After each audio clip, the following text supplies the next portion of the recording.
spontaneous song from people absorbing momentous news. The Queen has died. A simple posting announcing the end of her long life and consequential reign.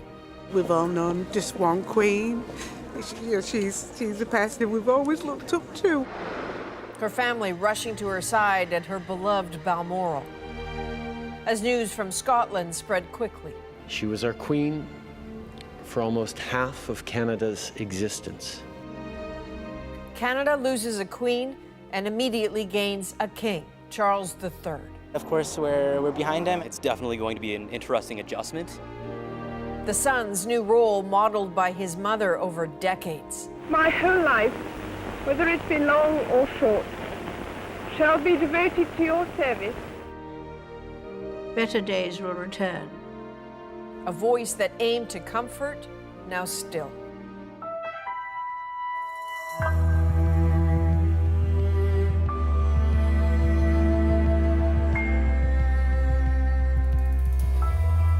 Thank you for being with us in what is an extraordinary moment for this country and the whole Commonwealth. For generations of people, Queen Elizabeth was simply the only monarch they knew, and tonight begins a new era.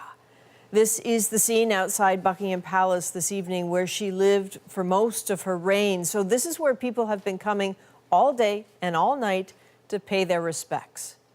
The Queen, of course, was 96. We all knew she was frail, but still today, this all seemed to happen so quickly. Now, given that Queen Elizabeth lived most of her life in London and Windsor, there was a special place to her. That was her Balmoral estate in Scotland. That is where she died today, and that is where Chris Brown is this evening. So, Chris, that place meant a great deal to her. It did indeed, Adrienne. She spent her summers here. People said it was, in fact, among her most favorite places. It is where she ultimately spent her final days and where her family came to say their goodbyes. The steady procession of black limousines arriving at the gates of Balmoral Castle hinted at the urgency of the Queen's condition. And so did this, an unusual mid-morning statement that doctors were concerned for the 96-year-old monarch. Former royal correspondent Wesley Kerr says it appears her health deteriorated quickly.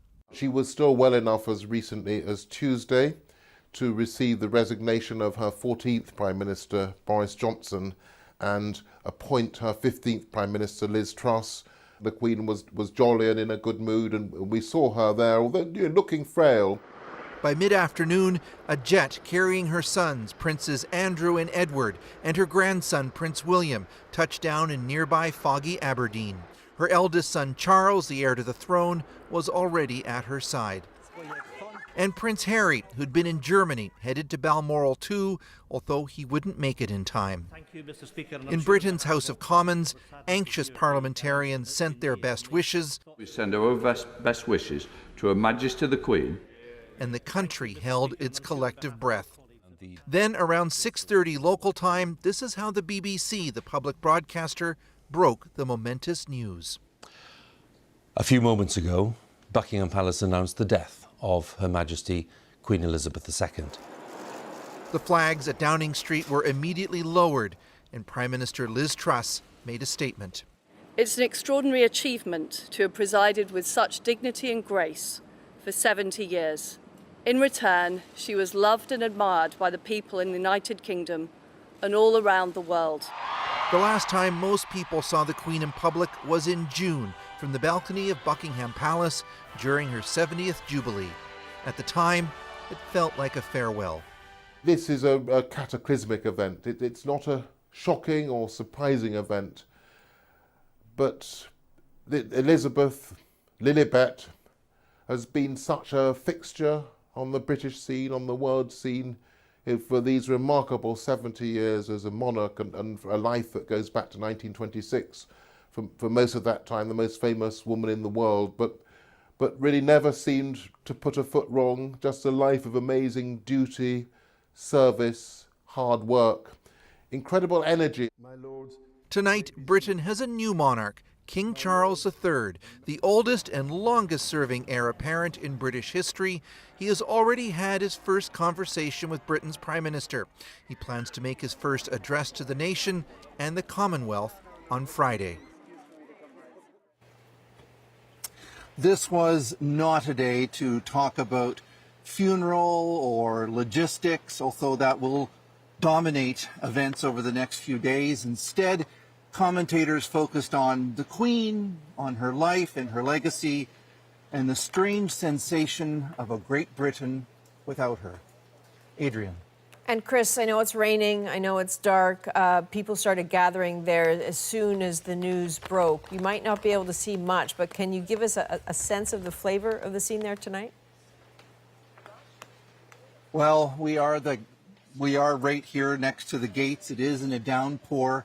Some people were coming to a nearby bridge earlier in the evening, just before it got dark, to lay flowers. The world's media is gathering here as well, and I'm sure by daylight we're going to see more people and, of course, a whole lot more people talking about the Queen and her legacy. All right, Chris Brown outside the Balmoral estate. Thank you very much, Chris. So this is just one of so many poignant moments today. What you're looking at is the official notice of the Queen's death that was posted on the gates of Buckingham Palace. It was on the gates of Windsor as well. Now, just as the morning began, so did Charles's reign as king. And early this evening, King Charles III issued his first statement, and it reads, "The death of my beloved mother, Her Majesty the Queen, is a moment of the greatest sadness for me and all members of my family. We mourn profoundly the passing of a cherished sovereign and a much-loved mother. I know her loss will be deeply felt throughout the country, the realms, and the Commonwealth, and by countless people around the world. During this period of mourning and change, my family and I will be comforted and sustained by our knowledge of the respect and deep affection in which the Queen was so widely held." So this is where Margaret Evans is tonight. Margaret, you are outside, I believe, one of the palaces, a place, so many people seem to feel they just needed to be today. That's right, Adrienne. The crowds have thinned considerably here. But even so, we still are seeing people. It's the early hours of the morning. You can hear the workmen behind preparing for the events, the day's events to come. But we're still seeing people coming down with flowers, wanting to be a part of history. And really people started coming down to Buckingham Palace even before the official news of the Queen's death was announced. News of the Queen's passing seemed to seep across British skies, calling a nation to mourning, the nation answering the summons. We just saw all the crowds, and I said to my husband, I think the Queen's died.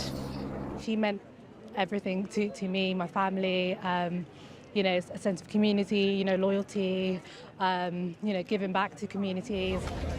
Queen Elizabeth was Britain's longest ever serving monarch. The history books will describe today as the end of an era. But for many here, that's not personal enough, especially in Windsor, where she and her late husband Philip were part of the fabric. It was from Windsor that the Queen delivered her message of hope during the dark days of the pandemic. Better days will return. We will be with our friends again. We will be with our families again. We will meet again.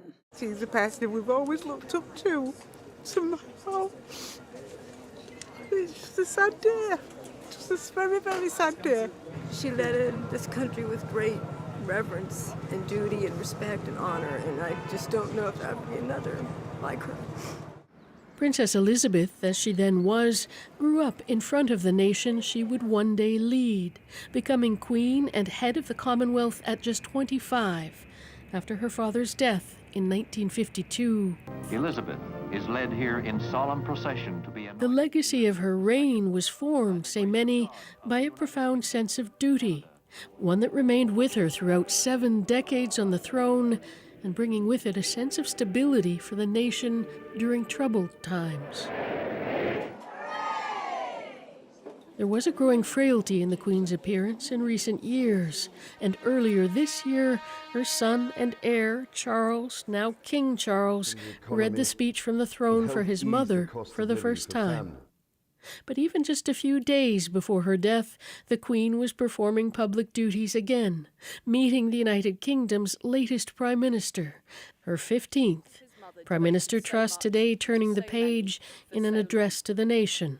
And with the passing of the second Elizabethan age, we usher in a new era in the magnificent history of our great country, exactly as Her Majesty would have wished, by saying the words, "God save the King." At Buckingham Palace tonight, though, many in the crowd were still singing God Save the Queen. Too soon, perhaps, for some to let go. But there now begins, nonetheless, a process of deep transition for the United Kingdom. So, Margaret, can we talk for a moment about that process? What is your sense of how people are taking this in? What strikes you? Well, Adrienne, I think it's the sense of shock that people have. I mean, despite the Queen's advanced age, as you know, she was 96. Her mother lived to be 100, and I think many people here thought she would just keep going. And of course, they're also grieving. They're going through a process of grief. And during times of trouble in this country, especially when there's political turmoil, people have looked to the Queen to comfort them. And they're having to come to terms with the fact that that comfort, that woman who offered them that, is no longer there. All right, Margaret Evans outside Buckingham Palace tonight. That sound you can hear behind her is likely the building of scaffolding for what will be media positions in the days to come over the course of this 10-day mourning period and ultimately the funeral. Now, the Queen's death has now triggered, as we said, these 10 days of official mourning that have been planned in detail for so many years now, decades really. Those plans, as always, can still change. But this is what we know right now. Charles is already king, but tomorrow there's expected to be an official proclamation. And in the days to come, Queen Elizabeth will be returned to London. On the 5th day after her death, the plan is for her to be moved in a procession to Westminster Hall, the oldest building in the UK Parliament. There she will lie in state for 5 days for the public to pay their respects. On the 10th day after her death, she's expected to be taken to Westminster Abbey, where her funeral will be held. The first one there for a monarch since the 1700s. Finally, she will be moved to Windsor to be buried next to her husband. So let's bring in Katie Nicholl, royal insider, commentator, certainly an expert, someone our viewers will be seeing a lot of over the next few historic days. Katie, I know you've had a lot to think about. Things have been happening very quickly today, but as you take a deep breath, what's going through your mind? Sadness at the reality of the situation. Of course, we shouldn't be too surprised, should we? The Queen was 96. We'd seen her health rapidly decline. And yet, I think we all believed, a little bit of us, that she was invincible and that she would never leave us. And I think, Adrienne, the suddenness. I was there having a coffee this morning with her soon-to-be departed head of communications. I think, you know, the fact that she was going to die today was really not what I had expected, not what anyone had hoped for. But the fact that, as Buckingham Palace told us, and we do know very few details, that it was peaceful, that we understand the Prince of Wales, now King Charles III, was by her side. We don't think all of the other family members made it in time. Such was this sudden decline in her health, I think must give all of us some comfort at what is just a heartbreaking time for the nation. So, Katie, walk us through, if you can, what we should be looking for in the next few days. So we understand that tomorrow King Charles III, our new monarch, and Queen Consort Camilla will come to London, to the capital. The Queen's body will remain in Scotland. There was always a contingency plan should she die at Sandringham or at Balmoral. It's my understanding that she wanted to die at Balmoral. It's always a place where she has felt happy and peaceful.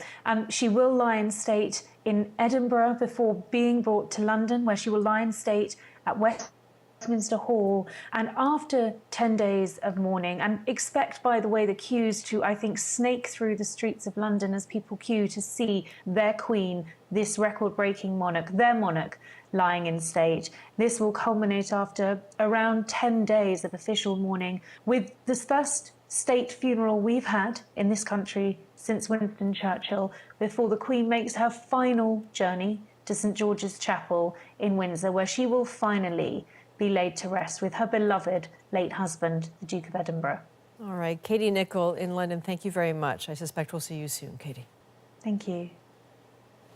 And this is the Peace Tower in Ottawa tonight, the flag lowered to half-mast, marking, of course, the death of the Queen.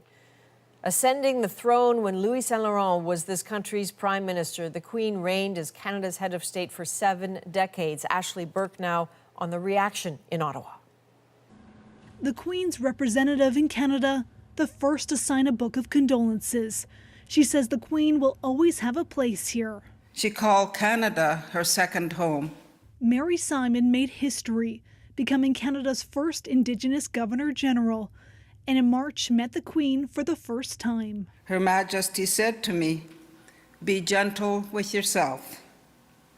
I've come to understand her words to mean that while we should work hard on the issues that matter, we should also take time to pause. The Prime Minister reflected on his 45-year relationship with the Queen. She was one of my favorite people in the world, and I will miss her so. Justin Trudeau was a small child when he first met Queen Elizabeth. Back then, his father was Prime Minister. Very nice to see you again. Over the decades, Trudeau came to know her well and to respect what she offered Canada. In March, they met for the last time. I will so miss those chats. She was thoughtful, wise, curious, helpful, funny, and so much more. The Queen's been ingrained in Canadian politics since the 1950s. I feel proud and happy to be Queen of such a nation. 12 Canadian Prime Ministers have served under her. The interim Conservative leader wrote the Queen's passing marks the end of an era. The NDP leader noted her role beyond her public duties. Mother, a grandmother, and a great-grandmother. And the loss of an elder in the family is a very dramatic and traumatic loss. Protocol dictates a 10-day period of mourning for the Queen, who visited this country 23 times, more than any other. Ashley Burke, CBC News, Ottawa. This is a good time to bring in our chief political correspondent, Rosie Barton. Rosie, you've been tracking that political reaction all throughout the day and how some of the days ahead will unfold in this country. What can you tell us? Well, Adrienne, the government's cabinet retreat that was happening in Vancouver, obviously overtaken by events today and some key announcements delayed. But there are some protocol issues the government must turn its attention to now. We are expecting cabinet to meet back here in Ottawa on Saturday in a meeting that will sort of parallel the accession council in Britain. That's the ceremonial process that proclaims the king as the next monarch. We're expecting, of course, the Prime Minister to travel to the UK and to be present for the funeral. The other party, though, that is dealing with how to respond to the death is His Majesty's loyal opposition, the Conservative Party of Canada. They, of course, are set to announce their new leader Saturday night, but there have been questions today about how that goes ahead. So the party is considering now, they say, an appropriate and respectful way to announce the results. They'll have more to say about that tomorrow. Interesting. So there's so much reaction today from politicians. It was hard to keep track of it at one point. What struck you about that reaction? Well, I think probably the same thing that struck you, Adrienne. I mean, this unity of the response that was certainly remarkable. Regardless of what people think about the monarchy, there were lots of kind, respectful words for the Queen today, a focus on her leadership on the world stage through many, many crises.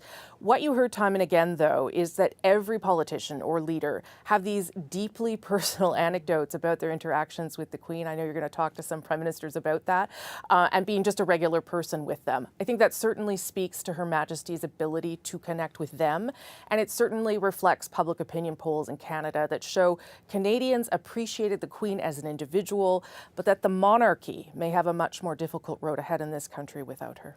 Indeed, those personal stories have been coming into us all day, Rosie, people just writing, hundreds and hundreds of people. So I certainly understand that. Thank you very much. Thanks, Adrienne. Across Canada tonight, many will be reflecting on what the Queen meant to them and how they're feeling in this moment. Kayla Hounsell introduces us to 4 people in 4 provinces who profoundly feel they've lost someone special. Halifax florist Neville McKay got the news Queen Elizabeth had died while we were in his shop. I'm just so unbelievably sad. McKay created arrangements for the Queen when she and Prince Philip visited Halifax in 2010. Oh, they were brilliant. And I got to do flowers in their living room, in the living area where they were staying at Government House, and in her bedroom. I sort of felt on the edge of the bed, like a firm mattress. Cheers. In this British pub in Toronto, a salute to an extraordinary life. It's going to take a while to sink in on that. I mean, she's lived with us all our lives. We've known her since we were children. The news, though not shocking, still difficult to hear. I can't believe she's gone. Alison Dalzell became enamored of the royal family as a little girl, watching Diana become a princess. And then a bucket list dream come true. 2 years ago, I was invited to Buckingham Palace. Tea with the Queen. That was an honor. That was a privilege. And something I'm going to be thinking about for the rest of my life. She was really tiny, like very petite. Yet she has like all this power and all this grace. She's got like a magic about her. And I don't know if anybody ever can fill those shoes. Canadians across the country are sharing their memories. I was lucky enough to be in England and saw her in person once. And I can't tell you I'm getting emotional, sorry. I just think she was amazing. Neville McKay says he will grieve the loss of the Queen for many years to come. We'll celebrate her life with beautiful flowers around the world, and that's exactly what we'll do. And I'll be forever thankful for all that she's done for so many. Kayla Hounsell, CBC News, Halifax. Now, many Indigenous people in this country watch the news of the Queen's death through the prism of their own history, and many of their nations had a relationship with the Crown before there was even a place called Canada. Cameron McIntosh shows us a range of reactions. The Crown-Indigenous relationship was often a part of royal visits. In Labrador in 1997, Elizabeth Penneshu invited the Queen into a tent to meet with Innu leaders. Her Majesty obliged. I was very shocked. She said when she heard the Queen had passed. Speaking in Innu, she says she felt the Queen was genuinely interested in her way of life and the challenges her people face. She could see that the Queen was very open to meeting Innu people. The Crown-Indigenous relationship is revered by many Indigenous people. The Queen represents the Crown, and the Crown is who our treaties are with. In this traditional Mohawk longhouse near Montreal, Kenneth Deere says this 2-row wampum represents 2 nations, sharing a path, walking side by side. A chain of friendship with the Crown, and in our teachings, that chain has to be polished every now and again, and it's get pretty tarnished these days. Last year in Winnipeg, statues of Queen Elizabeth and Queen Victoria were toppled in response to unmarked residential school graves. Belinda Vandenbroek is a residential school survivor who says it's time to move on. I don't know that we can say that we are Canadian when really we're still pledging allegiance to the Queen. And why are we still doing that? At times, the Queen did face blunt candor here. She did acknowledge problems. Changes of the last century have affected people all over the world. But here in Canada, they have been felt most acutely by the Indian people. Condolences are coming in from Indigenous communities and leaders from across the country, many with a recurring message to the new king. Don't forget about us. Cameron McIntosh, CBC News, Winnipeg. And as we look at Buckingham Palace this evening, crowds still gathered outside. Tonight we are bringing you a special commercial-free hour of the National. We will have more on the Queen's impact right here in Canada. But first, as the news of the Queen's death was announced early this afternoon, people in James Smith Cree Nation were gathering. Community leaders alongside the loved ones of those killed in Sunday's horrific attack, they spoke of their pain and their resolve. Aaron Collins now with their message to the rest of Canada. Gathering under the darkest of clouds, the people of the James Smith Cree Nation coming together to tell their story, inviting the country to listen, needing to be heard. No words can emphasize the feelings that we're going through.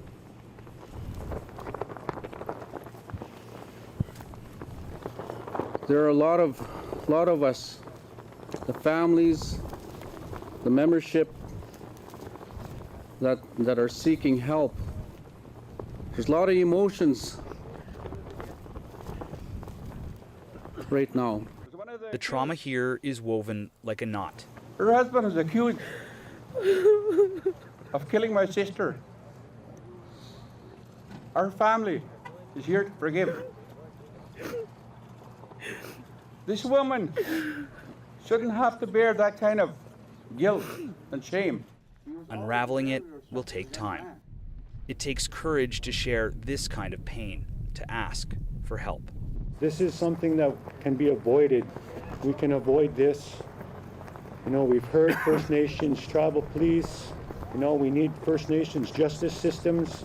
We need support for mental health. We need addiction centers. These are some of the things that we can address. We're going to work together on this. We're going to fix this for our people, for all the future generations.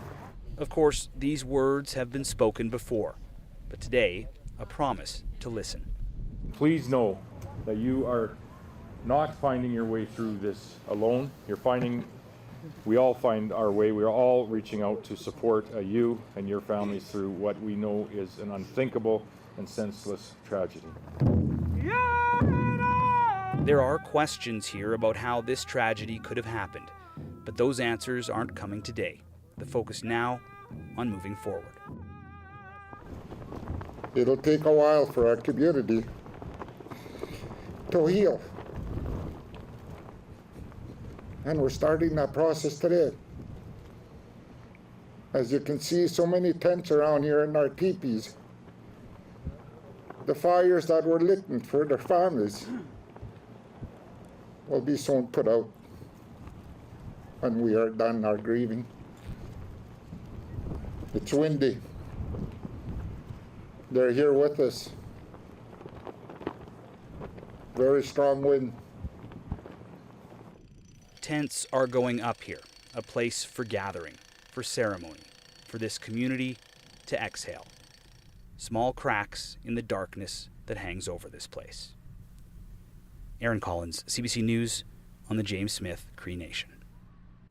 It was just yesterday that the people of James Smith Cree Nation received words of support from the Queen. In one of her last official messages, she wrote, "I would like to extend my condolences to those who've lost loved ones in the attacks that occurred this past weekend in Saskatchewan. My thoughts and prayers are with those recovering from injuries and grieving such horrific losses. I mourn with all Canadians at this tragic time." As you heard from Ashley Burke a few minutes ago, the Queen's special bond with Canada extended certainly to its leaders. Former Prime Minister Brian Mulroney knew her well, the two having met often. I spoke with him earlier. So you had, I understand, some pretty fond memories of the Queen, including meeting her in Moncton after your victory in '84. Can you crystallize what you will remember most about your relationship? I mean, like all of us, she had the leadership side, and then she had her personal side. And I found that, I remember one Sunday night when she was coming to Canada, and we had planned a small dinner for her at 24 Sussex. And she conveyed through her private secretary the wish that the kids be there as well. And so here was Caroline, who was about 11 at the time, and Ben, who was maybe 9, and Mark, about 7, sitting down at the table, just a few guests, Paul Demer and his wife Jackie, and Douglas Bassett and his wife Susan, and the kids, and Neela and me and the Queen. And she, as I said, she treated them with the same courtesy as she would the Chancellor of the Exchequer. She couldn't have been nicer and more down to earth. And so she was the real McCoy. She had a personality and a charm that was special to her. What an extraordinary vantage point you had. You know, when, as Prime Minister, you were pushing for the efforts to end apartheid in South Africa, she was a partner in that with you, was she not? She was never political. She never specifically said anything, but you'd have to be awfully dumb not to have read the body language of what she wanted to have happen. And what she wanted to have happen was a united Commonwealth in solidarity that carried the can for Nelson Mandela and got rid of the apartheid in South Africa. And that's exactly what, over a period of time, happened. In 1990, Mandela walked out into the sunlight for the first time in 27 years as a free man. What an extraordinary memory. Former Prime Minister Brian Mulroney, thank you, sir. Thank you.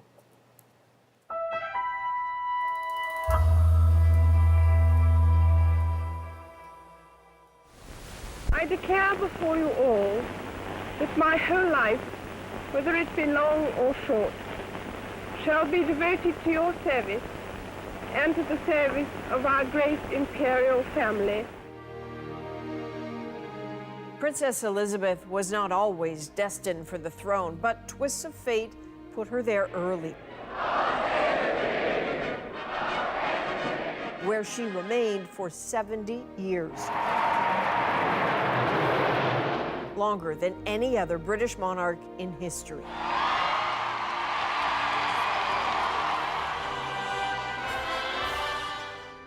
The decades in between were marked by personal milestones, steeped in social and political change. I have proclaimed this new constitution, one that is truly Canadian at last. And driven by duty to her monarchy, to her subjects. She ruled through periods of innovation. Television has made it possible for many of you to see me. And through times of controversy and pain. There was celebration. And also profound personal grief. Now she is being mourned as the new king, her oldest son, takes his place.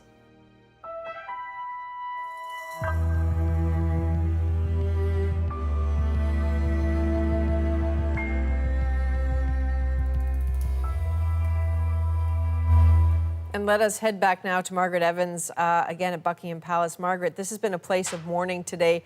Now there's real work happening.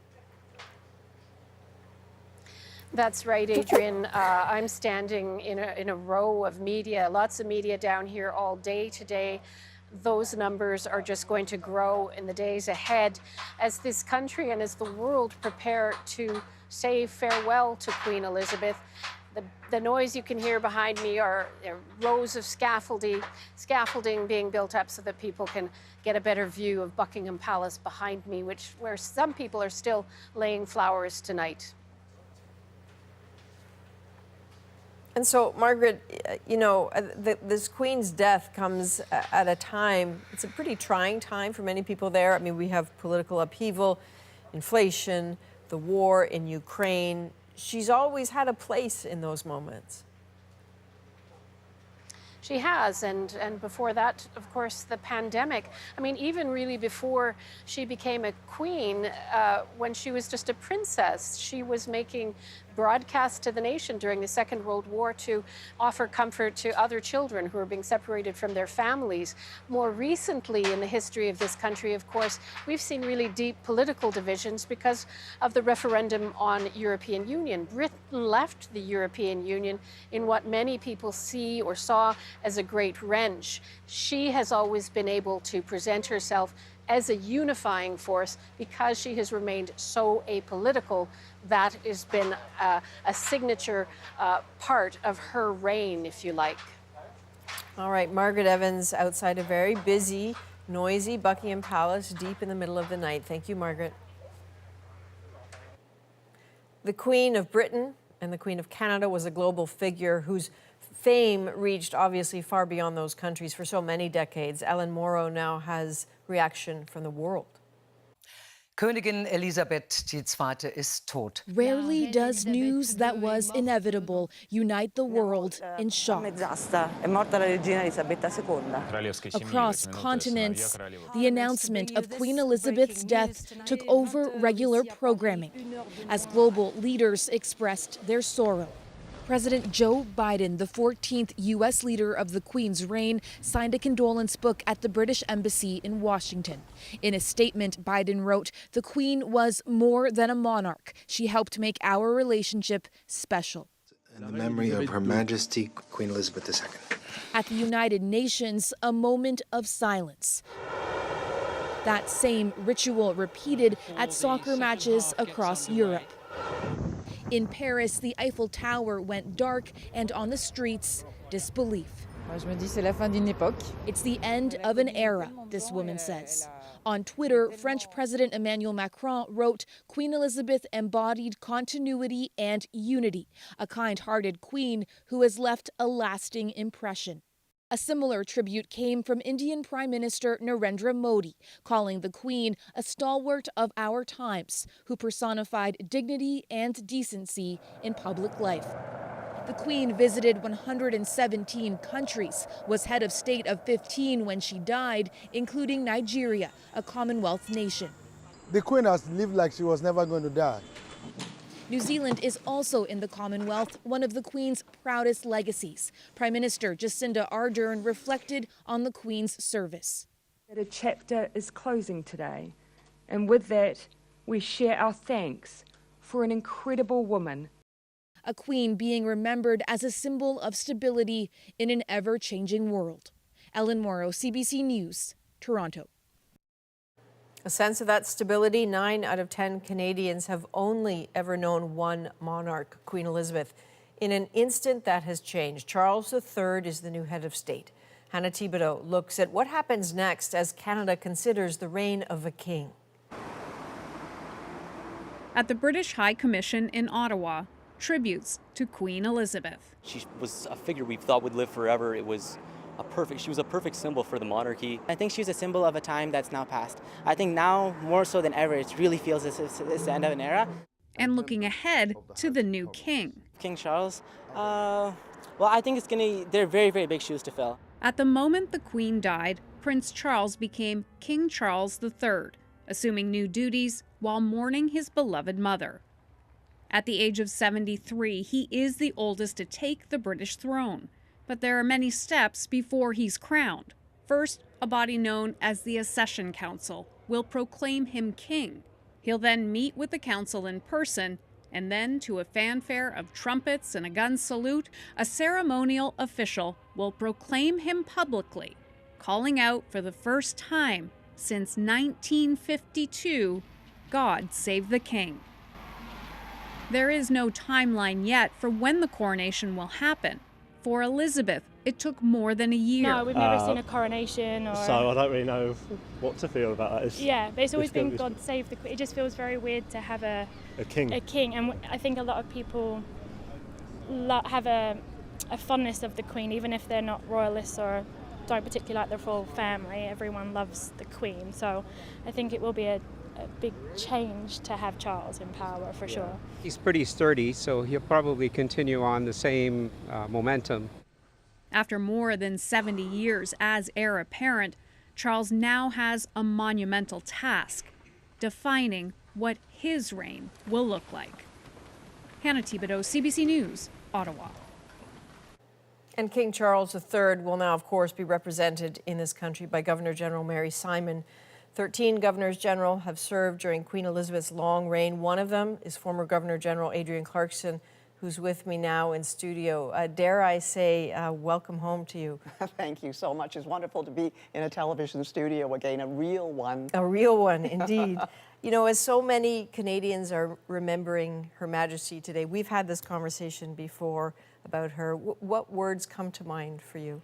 Well, I think of her as the example of what Walter Bagehot talked about about constitutional monarch, that they have the right to be consulted, and they encourage, and they warn. And I think that's what she's shown through her long reign, and that's what people are respecting now, as she understood thoroughly what that meant. And that's amazing, because she became queen at the age of 25, and she hadn't really had a wonderful education. She'd been, you know, privately tutored, and somebody had taught her French, and I guess she learned the piano, but she really didn't have that education. She has learned on the job, and I am sure that it has cost her a great deal of effort personally, juggling being a queen, being a mother, being a wife. But Prince Philip, of course, was an enormous help to her. And I think that after he went, I think really she felt her staff and her comfort were no longer there. He was so important to her. And speaking of important, your perspective is important to us, because it is not just an intellectual one or a political one. It's a deeply personal one, because in your role you had a connection. And I know you had a bond with that experience at Balmoral. Well, we had a wonderful time at Balmoral, because she insisted immediately on taking John and me in her Jeep, and she drove it, and she loved driving. You know, during the Second World War, she was a driver. And she just wanted to show her property off, the 50,000 acres. And she loved Balmoral. And I think she connected with Queen Victoria. I think in many ways she thought Prince Albert gave Balmoral to Queen Victoria. And somehow she felt that it was a personal place that she could be.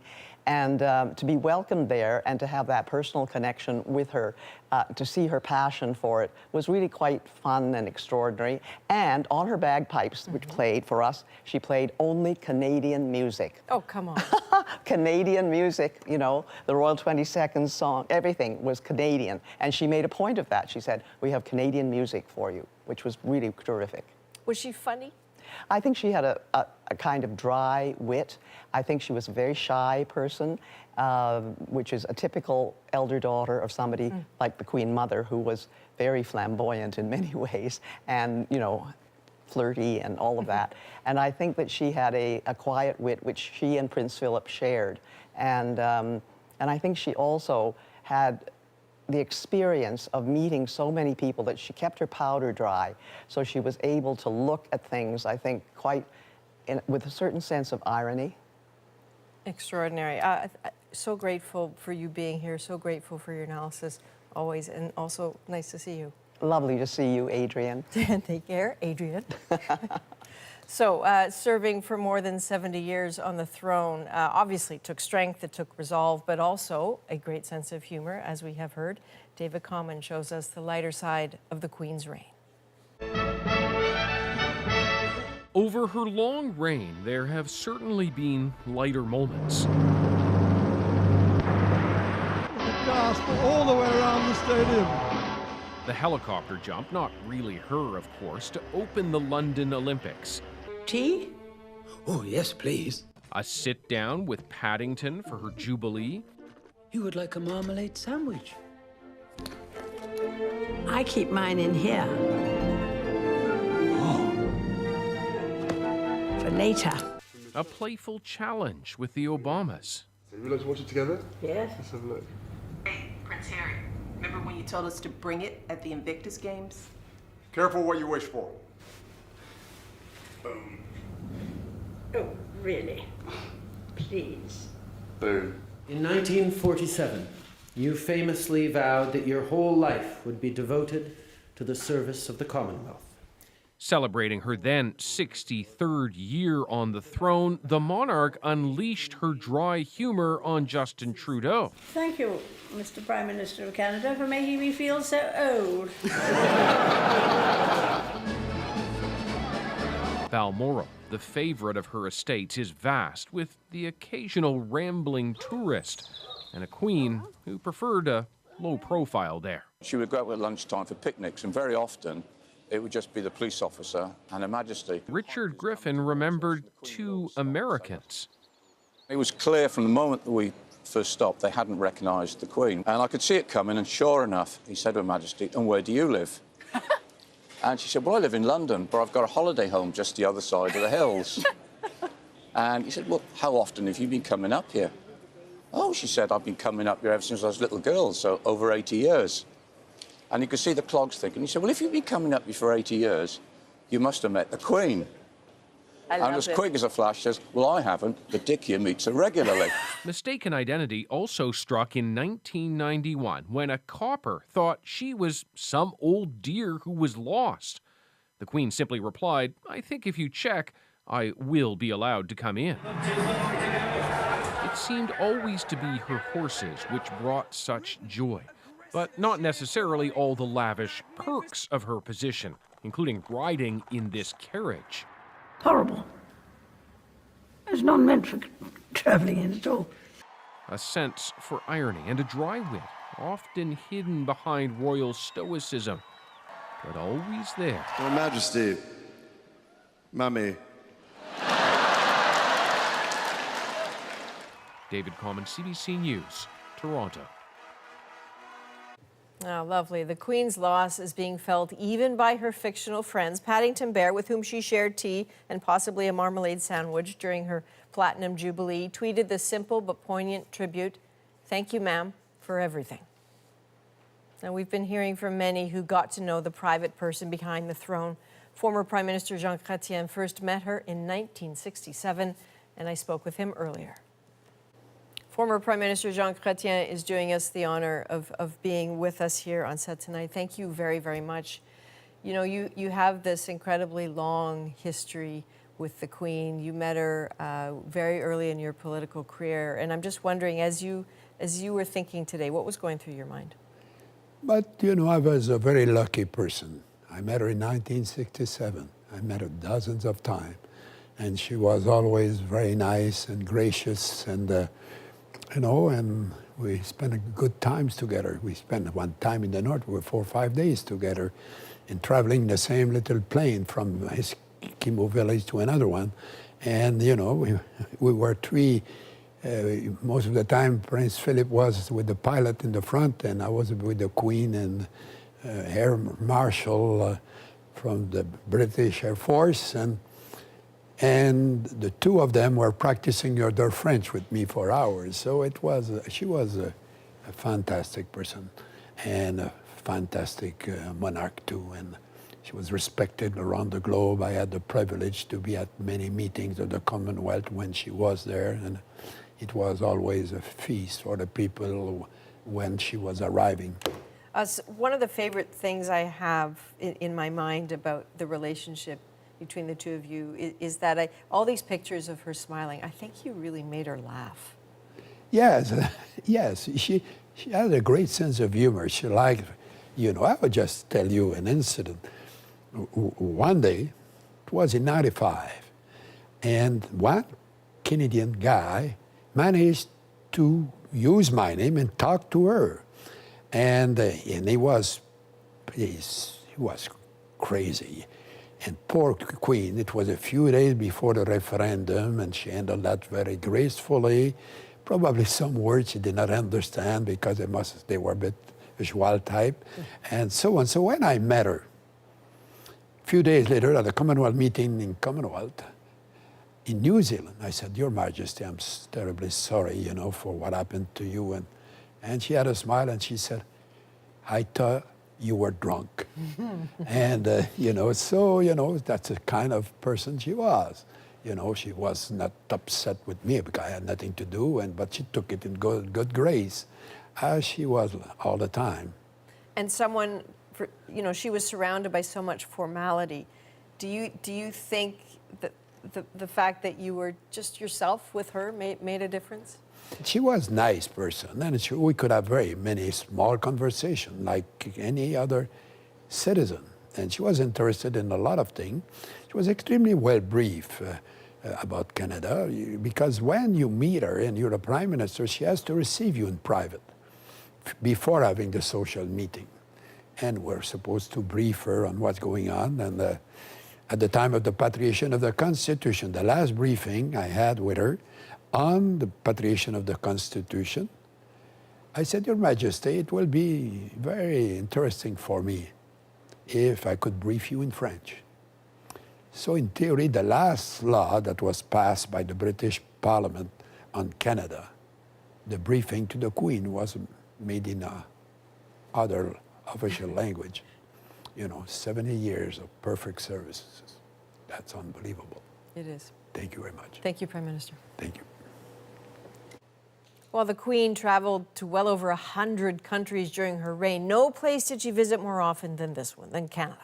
22 official visits as Queen, 23 if you count when she visited as Princess. And her connection to this country goes far beyond ceremony.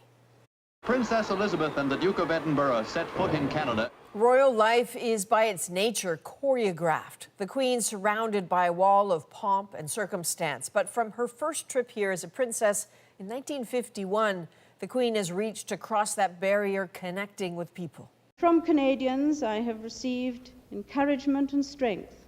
And as you'll see from Nick Purdon, over the years, some encounters made an indelible impact.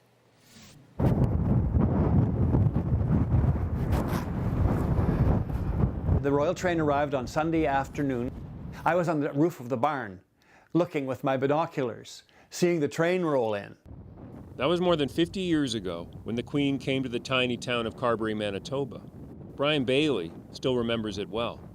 The special moment about meeting the Queen is that here is somebody that is known around the world. And here she is meeting us on our little old farm. What a thrill. Queen Elizabeth came to Canada 22 times in her 70 years on the throne. She met thousands of people. And it was like a dream come true. Coming face to face with perhaps the most revered person in the world. What kind of life-changing moment is that? Brian Bailey can picture exactly where he was when his dad told him the Queen was coming to their farm. We were at the feedlot, and he said, I got something to tell you. He stopped. He said, what would you think if the Queen was coming? I said, well, I think it'd be nice, but is that true? It was. And then on the actual morning Queen Elizabeth was set to arrive, what Brian remembers most was how his mom averted disaster. So she made this cake on the morning of the visit and forgot to put that cinnamon topping on. So it's just a bland white cake. Sure enough, in my mother's style, she made another one. And it was still warm when we served it to the Queen. Finally, once the cake was perfect, the Bailey family stepped outside and history was made. The Queen is being introduced to my mom and then to me. And she says, oh yes, and you're the school teacher. And I thought, oh my goodness, she's done her homework, hasn't she? And she had. So yeah, that was a special moment. Dad was doing the introduction. She had just come off the horses, eh? What's that? Well, this is the serviette used by the Queen when she had coffee and coffee cake. A little bit of a stain. Yes. And then here they are, chatting, two mums chatting about the world, about their children. Isn't that what mums do? Over a cup of coffee. And the Queen seemed as keen to remember the visit as the Bailey family was. The Queen had a camera, and she was taking pictures of us, just as I was taking pictures of them. And it was quite something. She was shooting pictures of our house, and the yard, and us, and just like a tourist. She was like a tourist. I already had a lot of respect for that royal family, but I had even more respect for them when I knew that they could be so normal and natural. And here they were, just like us. Just like us. Meeting the Queen had a deep effect in Brian Bailey's life, and that's true for people all across the country. But now that her reign is over, it would seem she can't really do that anymore. But then again, what if she could? What I wanted to portray in this painting is not just the image of the monarch of the times, but the whole history of Elizabeth, Queen Elizabeth as a person. Phil Richards is the last Canadian to do an official portrait of Queen Elizabeth. And for him, getting that chance was almost destiny. I remember being very young, maybe 3 years old. I used to paint silhouette portraits of Queen Elizabeth. She helped initiate my life as an artist and ultimately as a portrait painter. Over the 2 years Phil worked on the Queen's portrait, they got together 3 times. When you're painting somebody's portrait, most of the time you're thinking about the person you're painting. You build up a very powerful relationship with anyone you paint. Phil tells me he worked with the Queen on her portrait, She had input along the way. I presented this to the Queen as a kind of watershed moment in the whole project. And she looked at it and says, "Oh, you made me look friendly." And I turned and I said, "And you're not?" She just laughed. In a way, you have to kind of fall in love with everyone and everything that you paint. I think I fell in love with her devotion to her vocation. And I felt that she embodied the same kind of idealism that I had tried to embody in my life. And so Phil put all the devotion he's poured into his craft over the years into a painting he hopes others might fall for too. I want people in the future to be able to look at the painting and get to know something of her and her personality. Yeah, just to get to know a historical figure in a way that they wouldn't otherwise get to. Brian Bailey knows how important meeting the Queen can be in someone's life. So much so that when the Queen returned to Manitoba in 2010, 40 years after they first had cake together on the farm, Brian knew his family had to meet her again. My dad was sitting on the lawn at Government House in Winnipeg, and the Premier of the province introduced him as being the fellow who hosted the Queen 40 years ago, and she made an immediate dash towards him, and she said, "What a lovely time we had on your farm." What did that mean to your dad? He thought it was wonderful, yeah. Well, at one point my dad said, "You know, I'm not sure there's much else I need to do in this life." And so, yeah, he was, and you know, that was in July, and in January the following year he passed on. But he passed on a happy camper. Nick Purdon, CBC News, Neepawa, Manitoba. What a great memory. In Britain, Friday's front pages are already out. In many cases, they strike a tone of gratitude, noting the length of the Queen's service and the depth of her commitment to her royal duties. Yes, she was the figurehead of an ancient institution as well as a royal family, but as the Times notes, from the very start of her reign, she promised her heart and her devotion to her subjects. So headlines from a country now in a period of mourning. Over the coming days, we will of course mark the death of a monarch, but also reflect on a life that was unparalleled. And so tonight, we'd like to leave you with some more of that life. Queen Elizabeth, in her own words. Good night.